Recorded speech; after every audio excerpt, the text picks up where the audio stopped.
We've made the big time. I've been waiting to say this for ages. Review code was provided by the publisher, so thanks to Double 11 for sending it to me. Now let's tear their game a new arsehole. Only joking.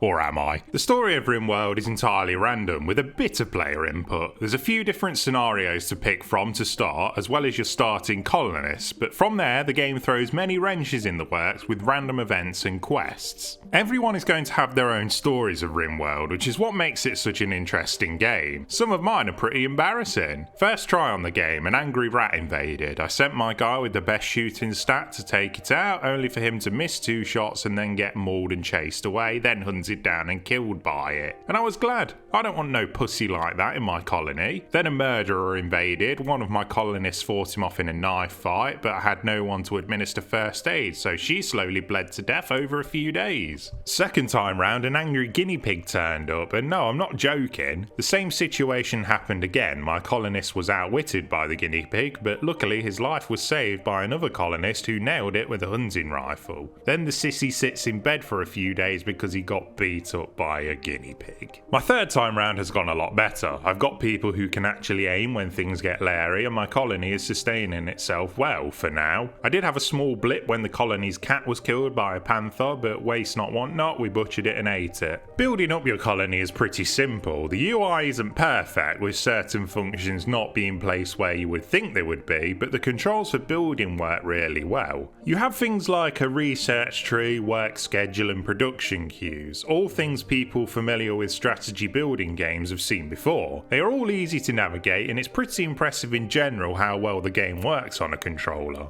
Where the controls don't work well though is in commanding your colonists during a fight. There's no select all colonists, so you have to command each one individually, and the controls for it are a tad clunky. And the tutorial is crap. It tells you the bare basics of the game and that's it. There are so many elements and functions I discovered by accident, but luckily there are plenty of good YouTube tutorials on the game, and when some tooltips do come up, the PC controls show up. Naughty. As you get further in the game and build up your colony, the game gets harder with more brutal events and disasters coming your way. The way to finish the game is to build a ship and get out, but with so many variables from the random event generator as well as starting locations and different scenarios, the game is ridiculously replayable. Like a lot of games with random elements though, it can be a blessing or a curse. Sometimes you will go from disaster to disaster, other times it will be smooth sailing for a while. But that is where the fun is really for me. I heard someone say it's just as fun to lose on Rimworld as it is to win, which is true, and a feat that only a few games can pull off. There's tons of difficulty options and 3 different story generators to choose from, and I would 100% recommend playing on the easier modes first, because even on them things can go very wrong. The AI is pretty impressive. This isn't the kind of strategy game where you have to micromanage every action your characters take. You can if you want,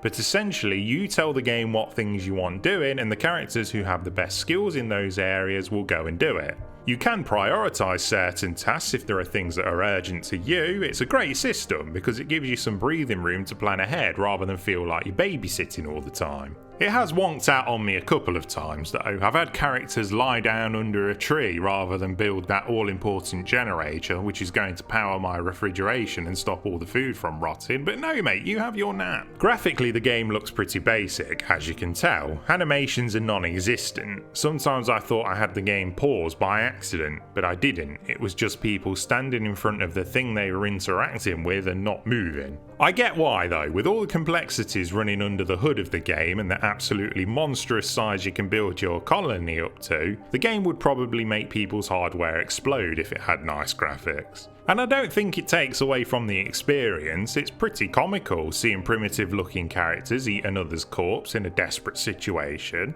The game runs absolutely fine, but I should say I was playing the Xbox One version on the Series S, so the loading times were stupid quick, but that may differ on the Xbox One or PS4. There isn't a native PS5 or Series SX version at the moment. Overall, I can quite easily recommend the game. It's deep, challenging, funny and addictive. Learning the game does take time and patience, but I promise you, once you're over that hurdle, you will have a great time.